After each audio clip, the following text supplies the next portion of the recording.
Family enclosure में खुशामदीद कहता है अदनान एक दफा फिर आपको। और आज पहली दफा हमारे साथ फैमिली इनक्लोजर में दानिश नईम अब्बासी मौजूद हैं। इससे पहले ये हमारी मेजबानी करते रहे हैं अपने चैनल पे। और आज आज मैं दानिश हाँ। आपसे पूछूंगा टेढ़े टेढ़े सवाल, क्योंकि आज मेजबान मैं हूं। तो सबसे पहले आपको खुशामदीद कहते हैं हम हाय फैमिली हाय। इनक्लोजर में, आपकी तमाम तो, इंसाइट्स के साथ आपको बहुत बहुत खुशामदीद। शुक्रिया आपका। फैमिली में कौन टेढ़े टेढ़े सवाल करता है भाई? फैमिली में कोई टेढ़े सवाल नहीं करता। अरे सारे टेढ़े सवाल शुरू ही फैमिली से होते हैं भाई। असल में बात ये है, हाँ, वो शादी के बाद। शादी ब्याह के मामलात और ये सब जो है, ये बड़े पहले तो शादी ना कर रहे हाँ हो हाँ तो हाँ टेढ़े सवाल, और उसके बाद जब कर लें तो फिर दो तरफ से टेढ़े सवाल। खैर, ये हाँ बताएं, जी। खिलाड़ियों की परफॉर्मेंस सिलेक्शन इस सबको बहुत आड़े हाथों ले लिया, आपने भी, हमने भी, मैंने भी, हम सबको ले लिया। हम्म आज की जो वीडियो का टॉपिक है वो ये है कि हम्म ये जो हमारे बोर्ड के बिग विग्स हैं, जो पाकिस्तान क्रिकेट हम्म बोर्ड के जो बड़े बड़े ओहदेदार हैं, और जो एडहॉकिज्म वहां पे चल रहा है, असल में नीचे की सतह पे जो तबाही आती है, जो नताइज हमें नहीं मिलते हैं, उसके तो कहीं ना कहीं जिम्मेदारी वहां होती है ना। तो पहला सवाल आपका बगैर वक्त जाए किए मैं ये कहता हूं, पूछता हूं आपसे कि हमारे जका अशरफ साहब जो हैं, पाकिस्तान क्रिकेट बोर्ड के हम्म। चेयरमैन, ये एक एडहॉक और मैनेजमेंट इंटरिम्स, कमेटी के सेट। हाँ, ये जी। एडहॉक सिस्टम का जो है हिस्सा है। तो ऐसा कब होगा कि बोर्ड के सरबराह जो हैं वो बाकायदा इलेक्शन के जरिए आए, या एक लॉन्ग टर्म सरबराह हमें मिले जो फिर हमारे लॉन्ग टर्म इंटरेस्ट को दुनिया में देख सके? ये कब तक चलेगा ये एडहॉकिज्म जो क्रिकेट बोर्ड में चल रहा है? जिस दिन पाकिस्तान में अदालतें इंसाफ कायम कर देंगी उस दिन। ये तो बड़ा मुख्तसर सा जवाब हो गया। स्पेसिफिकली सिंपल बात है क्रिकेट ना, के देखिए, हवाले से जिस दिन अगर एक है। पाकिस्तान में, वही, अब आप जैसे आपने बेसिक की बात की ना कि क्रिकेटर्स की परफॉर्मेंस का जो असर है कहीं ना कहीं ऊपर से आता है, तो वहां पर जो सिलेक्शन है वो भी बेसिकली सिस्टम का पार्ट है ना। जब सिस्टम में हमारी इंसाफ शुरू हो जाएगा, जब सिस्टम में हमारी यहाँ सियासत अलग हो जाएगी खेलों से, जब सिस्टम में हमारा अकाउंटेबिलिटी आ जाएगी, तो सब चीजें खत्म हो जाएंगी।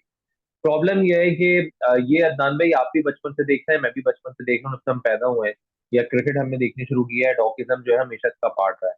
कभी कोई हटता है, अगर हमारे मनपसंद वजीर आजम का कोई बंदा वो सेलेक्ट करता है, वो डॉकिज्म हमें अच्छा लगता है, इनडायरेक्टली उसको मैं डॉगिज्म नहीं कहते उस सिलेक्शन को। तो ये तो हम देख रहे हैं, ये हमारे सिस्टम का हिस्सा है। अब प्रॉब्लम ये है कि इसकी वजह से जो आपने बात की ना, इस एडोकिज्म की वजह से ये खाली चेयरमैन का एडोकिज्म नहीं है, इसकी वजह से सिलेक्शन कमेटी के चेयरमैन का भी एडोकिज्म होता है, कप्तान का भी एडोकिज्म होता है, कोच का भी एडोकिज्म होता है, सारे एडोकिज्म होने लगते हैं। अगर यही चीज आप इंडिया में देखते हैं, तो इंडिया के अंदर फॉर एग्जाम्पल, छोटी सी मैं एग्जाम्पल, जो सिलेक्शन कमेटी है वो बकायदा उसके लिए फॉर्म्स आते हैं और उसके इंटरव्यूज होते हैं, और इंटरव्यूज करने के बाद सिलेक्शन कमेटी को चुना जाता है। हमारे यहाँ ये है, यार अदनान, फारिग हो, यार आ जाओ, चेयरमैन लग जाओ सिलेक्शन कमेटी के, ठीक है भाई मैं आ जाता हूँ कल से।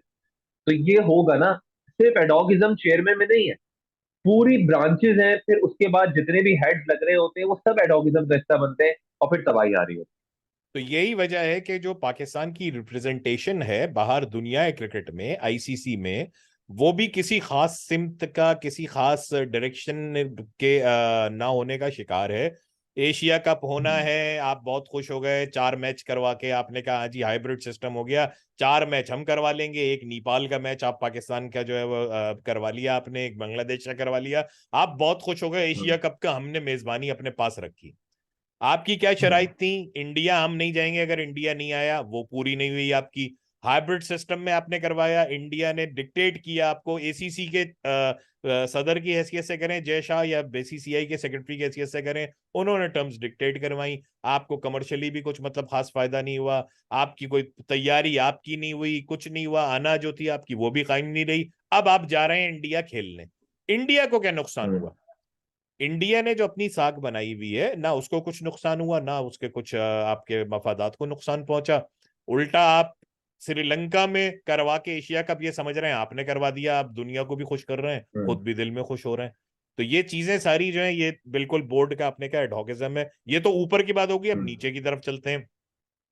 आपके हम्म, ख्याल में जो सिलेक्शन के जो मैटर्स हैं, यानी चीफ सिलेक्टर पे हम्म, बात करते हैं, इंजमामुल हक, तो इंजमाम उल हक ठीक है, जवाबदेह किसी को नहीं होना चाहिए, चेयरमैन सिलेक्टर्स को, लेकिन जहां पे आपने लॉजिक देनी है, जहां आपने तौजीहात बयान करनी है, वहां पे फिर आपको बैलेंस होना हाँ। चाहिए। और I am sorry, Inzamam ul Haq की तौजीहात, ये जो वर्ल्ड कप का सिलेक्शन है, इस सिलसिले में इंतहाई हम्म। बेबुनियाद है। आप क्या कहते हैं?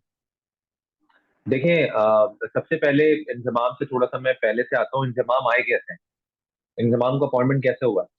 इससे पहले वो एक कमेटी में थे, टेक्निकल कमेटी में, टेक्निकल जिसमें कमेटी। मिसबा भी थे, जिसमें हफीज भी थे और जिसमें इंजमाम भी थे।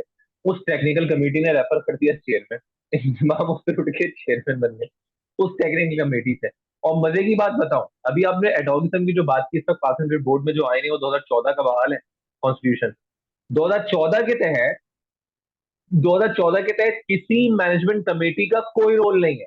कोई मैनेजमेंट कमेटी, टेक्निकल कमेटी कोई बनी नहीं सकती है, बिल्कुल राइट? बिल्कुल। जब बनी नहीं सकती है तो उसके फैसले कैसे हो रहे हैं? और बड़े ठीक है, बड़े फैसले, तो उसकी बड़े कोई बड़े से नहीं है। फैसले। हाँ, बड़े बड़े फैसले। तो फिर दूसरी बात, वहीं से इंजमाम उठ के यहाँ पर आ गए। अब मसले क्या है अदनान भाई? मसले ये होते हैं जब आप अच्छा, बड़े हो एक जाते हैं ना। सेकंड, एक और भी हाँ। चीज है इसमें, ये देखो कि 2019 में भी एक एडहॉक कमेटी बनी थी वर्ल्ड कप की शिकस्त के बाद। उस एडहॉक हाँ। कमेटी के जो हेड थे, वो खुद ही सबको हटवा के, मिकी आर्थर को हटा के, कप्तान को हटा के, सबको हटा के, खुद ही head coach, batting coach, chief selector और पता नहीं क्या क्या खुद बन गए थे। ये कन्फ्लिक्ट हम्म। ऑफ इंटरेस्ट है। आपने कहा इंजमाम उसी कमेटी के मेंबर हैं, खुद ही आ गए। तो बताएं, हाँ, आगे हाँ। आप क्या कह रहे थे? हाँ, मैं ये कह रहा हूँ, अब आप अगर इनसे उम्मीद रखेंगे मिसबा से या किसी और से कुछ बोलेगा, तो वो नहीं बोल सकता। उसका रीजन क्या है? बड़ा सॉलिड रीजन है अदनान भाई।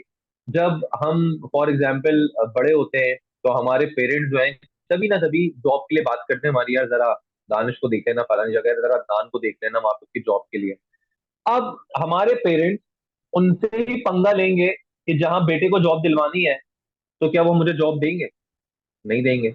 अब ये जो क्रिकेटर्स यहाँ पर मौजूद है, इनके सबके बच्चे क्रिकेट खेलना है, मिसबा के बेटे क्रिकेट खेलना है, इंजमाम के भी और खेलना भी चले मैं नाम नहीं लेता, है, इंजमाम के तो सबके ही भांजे खेल रहे हैं भतीजे भी ना। खेलना हाँ, है। एग्जैक्टली, अब्दुल रजाक के खेल रहे हैं। तो मतलब ये है कि जब आपके अपने ही कॉन्फ्लिक्ट ऑफ इंटरेस्ट की आपने बात की ना, बच्चे इस फील्ड में, तो आप कैसे पंगा ले सकते हैं? फिर दूसरी बात, ये पंगा तो वही ले सकता है इसका कोई नहीं खेल रहा, जैसे कि हफीज ने लिया है। हफीज ने मतलब जो फायर आया उस पर काउंटर फायर किया, काउंटर अटैक करके उसने कहा ये लो भाई अपना रेजिग्नेशन रखो, ये रखो अपने मुंह पे मारो, और वो चला गया।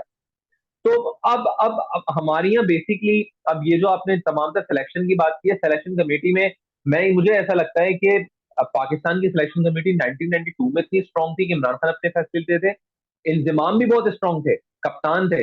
लेकिन मेरा ख्याल ये है कि सबसे ज्यादा स्ट्रांग कप्तान इस वक्त बाबर आजम। उसका वजह क्या है? कि बाबर अपनी मर्जी से लड़के खिलाता।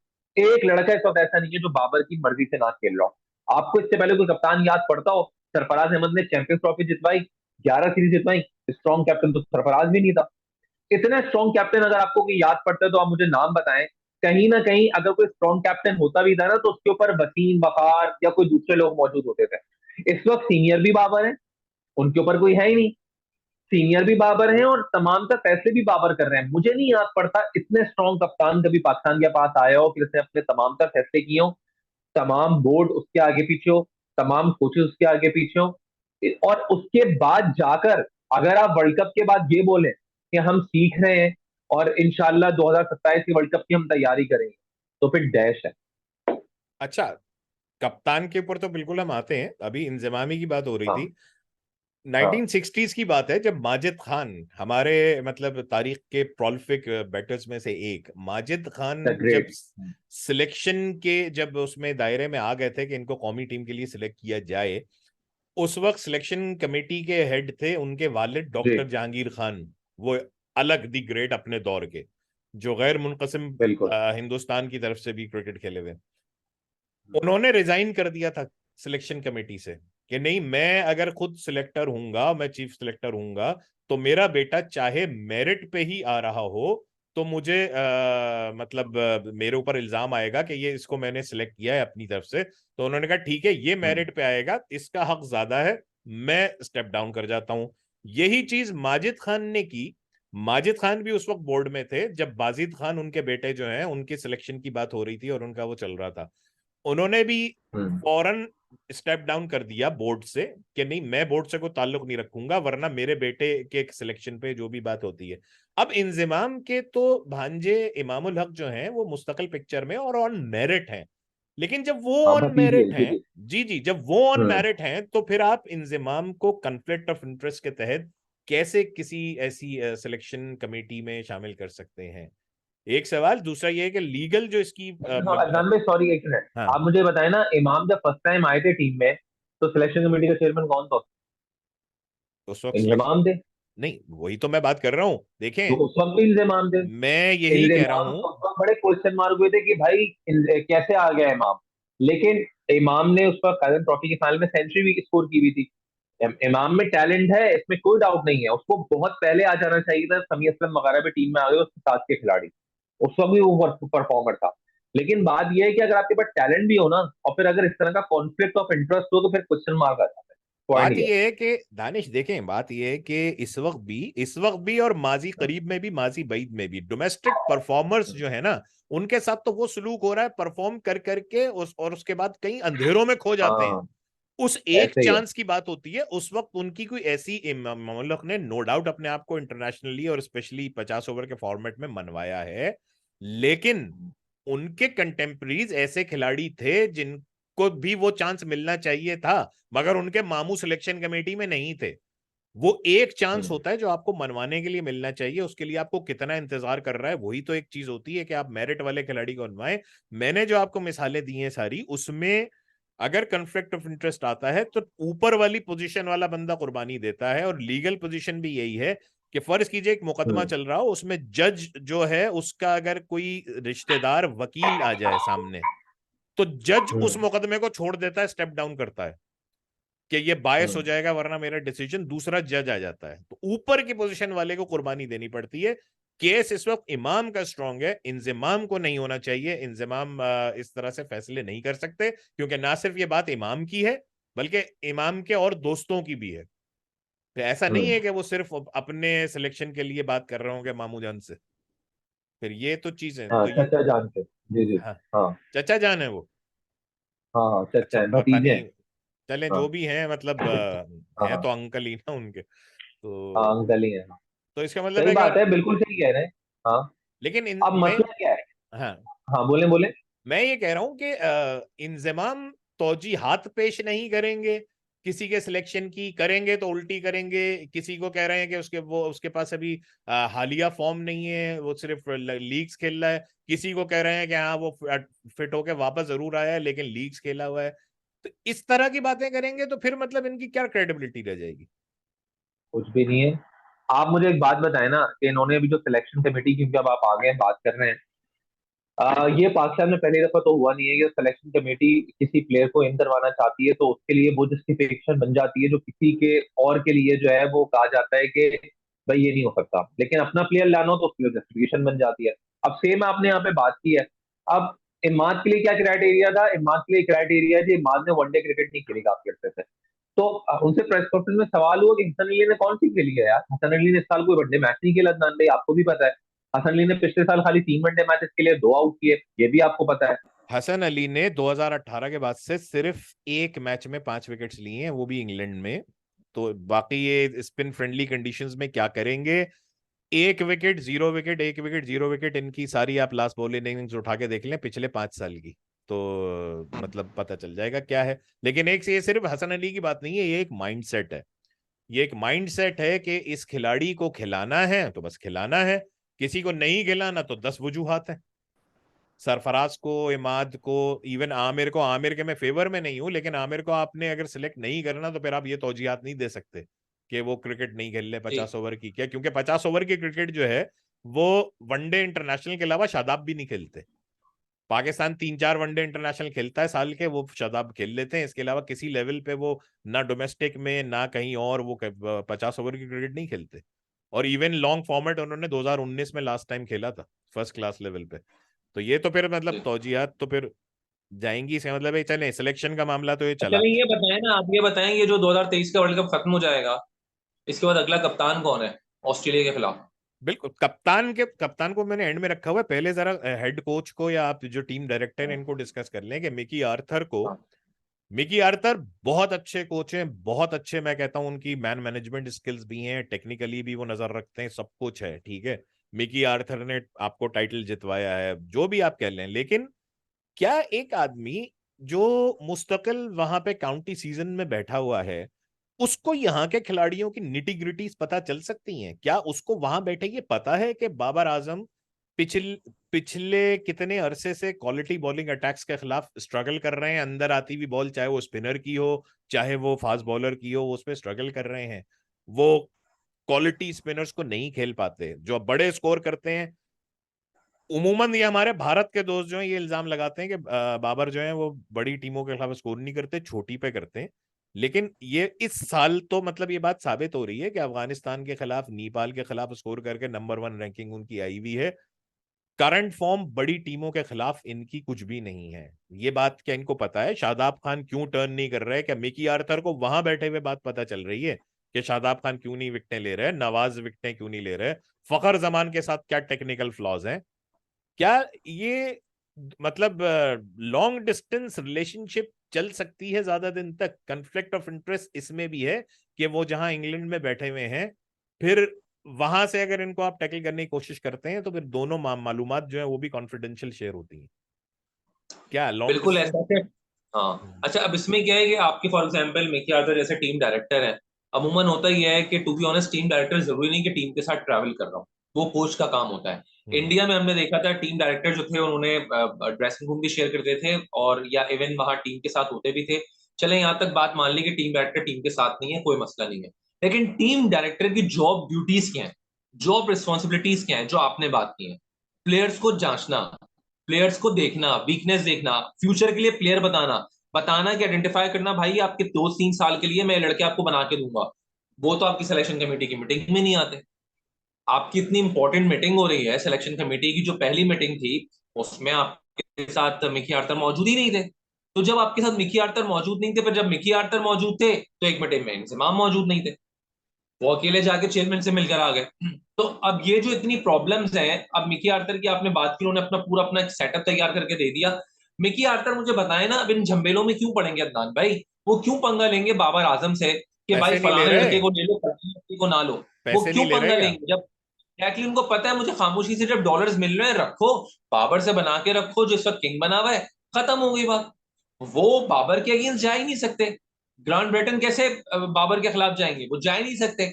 जाएगा वो जिसका इंटरेस्ट नहीं होगा, लाइक हफीज जैसे चले गए, राइट? हफीज नॉन पेड पे थे ना, हफीज डायरेक्ट अब, पेमेंट तो नहीं ले रहे थे। हाँ, अब बाबर पे ही आ जाते हैं। चले, मिकी आर्थर की हाँ, भी बात हो गई, अब बाबर पे आ जाते हैं। बाबर आजम, हफीज वाले वाकये से हम बात शुरू करते हैं, लेकिन थोड़ा सा मैं बैकग्राउंड बताऊंगा। बाबर आजम को शायद सीनियर्स की शक्ल से नफरत है। अभी आप 2015 का मैं स्क्वाड देख रहा था, उसमें जितने लोग बाबर से सीनियर थे, मां सिवाय हारिस सोहेल और आसिफ अली के, सॉरी, मां सिवाय हसनैन और आसिफ अली के, वो सारे सीनियर लोग जो हैं इस वक्त टीम में कहीं दूर दूर हिस्सा नहीं है। अगर उनसे बिल्कुल सरफराज के बारे में पूछा जाए तो कहते हैं वो हमारे फ्यूचर प्लान्स का हिस्सा नहीं है। यार, वर्ल्ड कप में आप अपने इन्वेस्टमेंट को खिलाते हैं या उसमें आप फ्यूचर प्लान देख रहे होते हैं? फ्यूचर प्लान आप देखते हैं अहम टूर्नामेंट के बाद कि अच्छा जी अब हम रीबिल्डिंग करते हैं अगले टूर्नामेंट तक है। अगर आप इस वक्त अपने सारे के सारे सरमाए जो हैं, जो आपके एसेट्स हैं, चाहे वो शोएब मलिक हो, चाहे इमाद वसीम हो, चाहे सरफराज हो, जितने आपके वो हैं उनको आप खिला नहीं रहे। सीनियर्स के साथ जो इन्होंने अभी हफीज के साथ किया, अभी आपसे सुनेंगे हम। सोचें कि जब सीनियर्स इनके साथ खेलते होंगे तो उनको कितनी रिस्पेक्ट देते होंगे ये। आज टीम में कोई ऐसा बंदा नहीं है जो बाबर से सीनियर हो या बाबर को समझाने की या बाबर को मशवरा देने तक की भी जो है वो सकत रखता हो। क्या किया है इन्होंने हफीज के साथ, ये आप मुझे बताइएगा। ये अच्छा, ये अनऑफिशियल देखिए, स्टेटमेंट है। ये जो आपने अभी सीनियर्स की बात की ना, ये तो अदनान भाई जब से बाबर आजम कप्तान बने ना, आप वैसे भी नोट कर लें कि सारे सीनियर्स लाइक इमाद वसीम बाहर हुए, शोएब मलिक बाहर हो गए, चले on end of T20 world cup में थे, हफीज बाहर हो गए, सरफराज बाहर हो गए, एक एक करके सारे सीनियर साइडलाइन होते रहे। ये बात ये बात इनडायरेक्टली इमाद ने भी बोली थी, या एक और क्रिकेटर ने, मुझे नाम नहीं याद आ रहा, कि आप नोट कीजिएगा कि बाबर के साथ एक एक सीनियर आहिस्ता आहिस्ता बाहर होता रहेगा। एग्जैक्टली वही हुआ है कि बाबर के साथ तो कुछ सीनियर है ही नहीं, क्योंकि बाबर खुद सीनियर है। और फिर कहा जाता है ना, खुदा हुस्न देता है नजाकत आई जाती है, तो कप्तानी का जब उनको हुस्न मिला है तो जो नजाकत है वो एटीट्यूड के तौर पे आ गई है। जो मीटिंग हुई उसमें बहुत सारी ऐसी बातें जो यहाँ हम बता नहीं सकते हैं फिर भी, लेकिन ये बात जरूर है कि मोहम्मद हफीज को लेकर आए थे जका अशरफ। जका अशरफ मोहम्मद हफीज को बहुत रिगार्ड करते हैं बेइंतहा। लेकिन जब हफीज ने ये देखा कि जका अशरफ का पलड़ा भी बाबर आजम की तरफ हो गया है, और जका अशरफ से उनको इनडायरेक्टली ये हिंट मिल गई है कि हफीज प्लीज यहाँ पर आकर तुम्हें कॉम्प्रोमाइज करना पड़ेगा, उन्होंने पेपर फाड़ा, जका अशरफ को दिया, भाई मैं जा रहा हूँ इस मैनेजमेंट कमेटी से। आपने मैनेजमेंट कमेटी बनाई, टेक्निकल कमेटी बनाई क्यों थी जब आपको इसकी बातें नहीं माननी?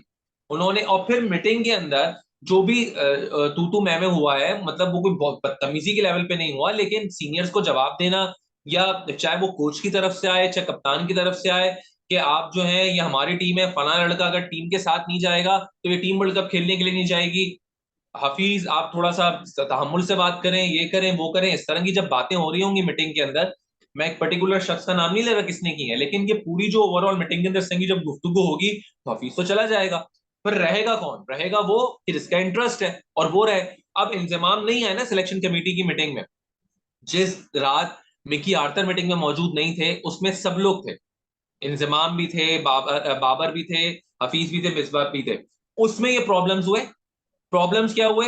ये क्यों जा रहा है, ये क्यों नहीं जा रहा, वसीम जूनियर जा रहा है तो फिर आप वसीम जूनियर को क्यों लेके जा रहे हो, धाड़ी को क्यों लेके नहीं जा रहे हो, आप क्यों जमान खान को रिजर्व में रख रहे हो? मतलब लॉजिक बनती है कि जमान खान को आप फाइनल खिला रहे हो, पाकिस्तान से बुला रहे हो, और उठा के आप बाहर कर रहे हो, और हफीज को आप सॉरी आप जो वसीम जूनियर को टीम के साथ लेकर जा रहे हो, लॉजिक ही नहीं बनती। उन्होंने कहा भाई आप धाड़ी को क्यों नहीं ले रहे हो, फिर आप क्यों नहीं ले रहे हो यहाँ पे जमान खान को, आप क्यों हारिस ने, आप अगर एक्सपीरियंस की बात कर रहे हो जो इंजमाम उल हक ने की थी कि हमें एक्सपीरियंस चाहिए इसलिए हम हसन अली को ले रहे हैं, तो सरफराज का एक्सपीरियंस नहीं है हारिस अली से ज्यादा? क्या सरफराज बैकअप के तौर पे नहीं जा सकता था? यही बातें मीटिंग में भी हुई हैं। लेकिन कहा गया मैनेजमेंट की तरफ से कि भाई सरफराज हमारे फ्यूचर प्लान में नहीं है इसलिए वो नहीं जा रहा। तो बात सारी ये है ना अदनान भाई, कि जब आप के अंदर एक सरिया आ जाता है ना, तो आपके साथ ये प्रॉब्लम होते हैं, सीनियर को रिस्पेक्ट ना देना, एटीट्यूड आ जाना। और अब आप इस वक्त जो आपने टीम सेलेक्ट की है उसमें कितने प्लेयर जो है आउट ऑफ फॉर्म है? फखर जमान, शादाब, प्लस नसीम शॉ ऑलरेडी यहाँ पर मौजूद नहीं है आपके साथ। आहिस्ता आहिस्ता आप एक एक प्लेयर का अगर नाम लेते हैं, हसन अली, शाहीन शाहीन की फिटनेस पे सवालिया निशान है, हारिस रऊफ की फिटनेस पे सवालिया निशान है। अच्छा, मोहम्मद नवाज आउट अच्छा ऑफ फॉर्म सॉरी है। सॉरी अदनान भाई, आप मुझे बताएं, सॉरी अब 9 मैचेस आपने खेलने हैं, आपका हाँ, बॉलिंग अटैक क्या होगा? शाहीन शाह अफरीदी, हारिस रऊफ और हसन अली। हसन अली। खुदा ना खास्ता 9 मैचेस आपने खेलने हैं इसमें, और गलती की गुंजाइश ये है कि अगर शुरू में आपने बड़ और मार 10 दिया तो ओवर वापस कराने ही कराने हैं।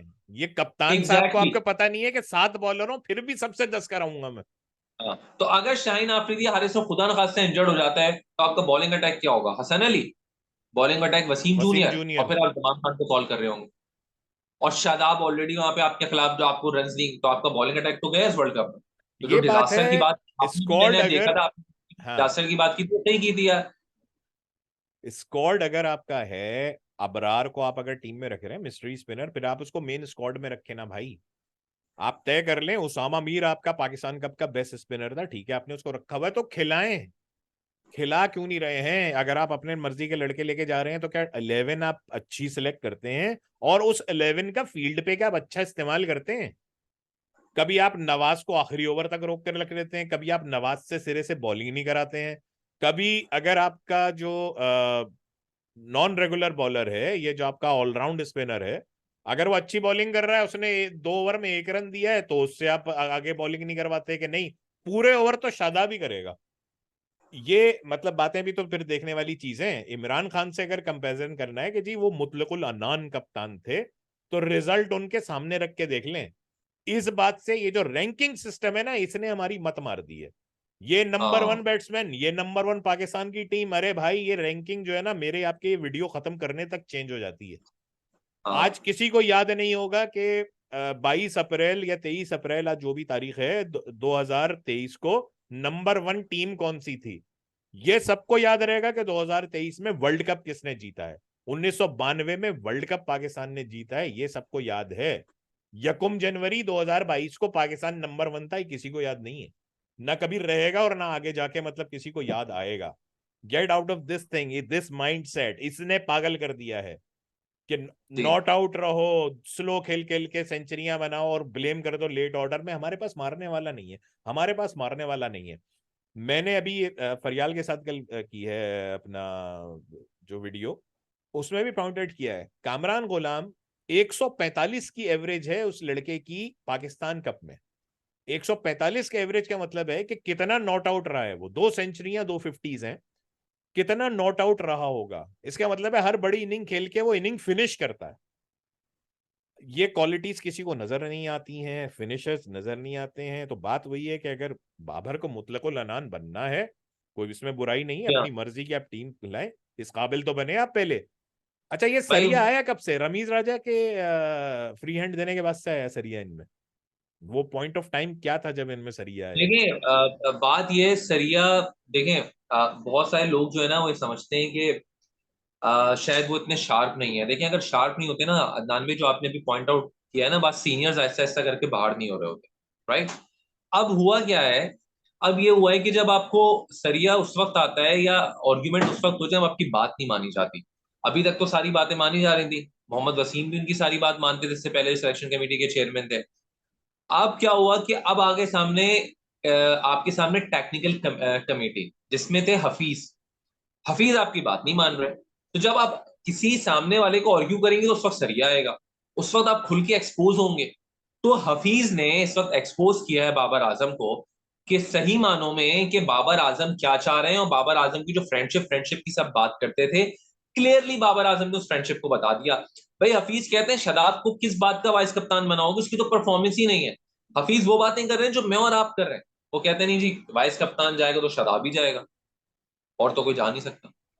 तो फिर यही होगा ना कि जब आप फ्रेंडशिप करेंगे तो फिर 2023 के वर्ल्ड कप में डिजास्टर होगा, और उसके बाद शान मसूद कप्तान बन के वापस टीम में आ रहे होंगे। आप लिख के रख लें, अजहर अली शान ना आ मसूद या जाए, इमाद, अजहर अली ना आ जाए शान यार, मसूद। खुदा से पना मांगो। हाँ, हाँ, लेकिन शान मसूद या इमाद वसीम आप देखिएगा, वर्ल्ड कप में खुदा से डिजास्टर हुआ तो दो आपके कप्तान होंगे। और उनकी भी सिर्फ जो क्रेडिबिलिटी है ना, मतलब खिलाड़ी वो जैसे भी है, माय रिस्पेक्ट फॉर देम, उनकी हाँ, क्रेडिबिलिटी सिर्फ ये है कि इंग्लिश अच्छी बोलते हैं, इमाद वसीम हो या हाँ, शान मसूद हो। इंग्लिश नहीं, सिस्टम भी है। आपको याद होगा 2015 का जब आप वर्ल्ड कप हारे थे, अजहर अली को घर से बुला के कप्तान बनाया था, बांग्लादेश आप गए थे 3-0 से हार के मैं आए थे। वही तो कह रहा हूँ, अभी भी भाई, अभी भी फिट हैं। वो हाँ, फाद मुस्तफा के शो में खूब बॉलिंग करा रहे हैं मशीनों से, और सब कह रहे हैं एक्टिव है, हाँ, भागते दौड़ रहे नजर आ रहे हैं कि आ ना जाए कहीं मिसबा खुद रिटायरमेंट वापस न ले लें भाई। और ये नहीं मुल्क कर रहे को बाबर। हाँ, बाबर जो पाकिस्तान की टीम का एसेट जाया कर रहे हैं, वो कोई बाबर से नहीं पूछ रहा। बाबर से कोई ये नहीं पूछा तुमने बैकअप क्यों नहीं तैयार किया, तुम सरफराज के जाने के बाद से कप्तान बने हो, तुम्हें 4 साल हो गए, तुम्हारे पास बैकअप क्यों नहीं है फास्ट बॉलर्स का? किसी ने सवाल किया बाबर से? तुम्हारे पास क्यों जो है वो ओपनर्स का बैकअप मौजूद नहीं है? क्यों मिडिल ऑर्डर्स का बैकअप तुम्हारे पास मौजूद नहीं है? किसी ने सवाल किया बाबर से? वो ही करता धरता है ना तेरे से टीम का। उसको चाहिए था सारे बैकअप बनाता, कहाँ है बैकअप? कोई पूछे बाबर आजम से? सही। फास्ट बॉलर्स को वो खिलाता रहा। एक दौर में जब उमर गुल को खिलाए जा रहे थे, खुराए जा रहे थे, खिलाए जा रहे थे, यूई की मुर्दा पिचेस पे उसके घुटने खत्म कर दिए। अब यहां पर आके आप देखें, आपके फास्ट बॉलर्स किधर हैं? किधर है एहसानुल्लाह? हसनैन किधर अनफिट है? है, उसने तो मैच भी नहीं खेले। हसनैन ठीक भी है, अनफिट है, यहाँ एहसानुल्लाह पे भी अनफिट है। नसीम शाह को आपने बाहर पटक के रख नसीम दिया शाह भी यार। अनफिट है। मतलब ये वो बॉलर, मेन बॉलर, जिनको आप खिलाते रहे, वर्कलोड मैनेजमेंट आपने सही से नहीं दी, शाहीन शाह अफरीदी की वो क्लास शो नहीं हो रही है, तो कसूरवार कौन है? बाबर आजम से पूछा, तुमने तो बेंच स्ट्रेंथ तैयार नहीं की, तुमने जो फ्रंट बॉलर्स थे उनके घुटने खराब कर दिए, किसी का शोल्डर खराब कर दिया। अब ये है आखिरी बात, वक्त हमारा तेजी से खत्म हो रहा है। जिस बुनियाद पर ये अकड़ या सरिया है, वो बाबर की कांस्टेंट परफॉर्मेंस है। तकब्बुर, गुरूर, अकड़, मेरा ख्याल है हम तो बहुत ही छोटे से जर्रात हैं, मेरा ख्याल है अल्लाह ताला को भी पसंद नहीं है। जिस बुनियाद पर आप गुरूर करते हैं, तकब्बुर करते हैं, वो अगर वो परफॉर्मेंस है, सब कुछ फिर, ये जो कहते हैं ना रिजवान और सकलैन मुश्ताक जैसे लोग कि सब कुछ अल्लाह ताला के हाथ में है, तो भाई फिर उस अल्लाह ताला के हाथ में ये भी है। फिर वो ये भी देख रहा है, जिस चीज का आप अपनी ताकत बना के उसका गलत इस्तेमाल करते हैं, मेरा ख्याल है कि वो भी वो छीनने की ताकत रखता है। तो बहुत बहुत शुक्रिया दानिश इस पॉइंट पे। Thank you. और इंशाल्लाह मतलब आई होप कि बातचीत आपका हमारी, चैनल बहुत जबरदस्त तरीके से ग्रो हो जाए। बिल्कुल और बिल्कुल। और बहुत अच्छा जा रहा है वैसे तो, फैमिली इंक्लूजन बड़ा अच्छा लगता है। सब आप लोग पूरी फैमिली इसके अंदर मौजूद होती है, भाभी भी, आप तो भी, और आप सब लोग भी माशाल्लाह। फैमिली का ही हिस्सा है हमारी, आप हाँ भी डेफिनेटली, हमारी मैं भी फैमिली, family सारे दोस्त हमारे फैमिली का हिस्सा है। और yes, सबसे अच्छी बात यह है कि अब दानिश ने रोज वीडियो शुरू कर दी है, बल्कि रोज कभी कभी 2 वीडियोस भी हो जाती हैं। और इनके हाँ चैनल का लिंक भी मैं दे रहा हूँ यहाँ पे अपनी डिस्क्रिप्शन में, वहां भी जाएं और इनके चैनल की भी जरूर, क्योंकि वो इनका चैनल क्या है, वो तो हमारा चैनल है, जाहिर है वहां से मैंने दान भी भाई अपने, आते रहते हैं उस पे, हाँ, मैंने यूट्यूब का अपने जो है वो आगाज वहीं से किया है डिस्कशंस का, तो जरूर उसको हाँ, भी आप जाइए, सब्सक्राइब कीजिए और हर वीडियो को लाइक कीजिए। इस वीडियो को भी लाइक कीजिए, शेयर कीजिए, सब्सक्राइब कीजिए चैनल को, कमेंट कीजिए और बेल आइकन दबा दें ताकि आपको आइंदा पता चलता रहे। एक दफा फिर बहुत बहुत शुक्रिया दानिश आपका, गुफ्तगू हमारी चलती रहेगी जब तक क्रिकेट चल रही है। उकता इंशाल्लाह। जाते हैं वक्ती तौर पे हम भी चंद मिनट के लिए, लेकिन उसके बाद में कहते हैं अच्छा चलो मसाला मिल गया बात करने का, चले जाना, हाँ, अल्लाह हाफिज, आज ओके। फैमिली इनक्लोजर से।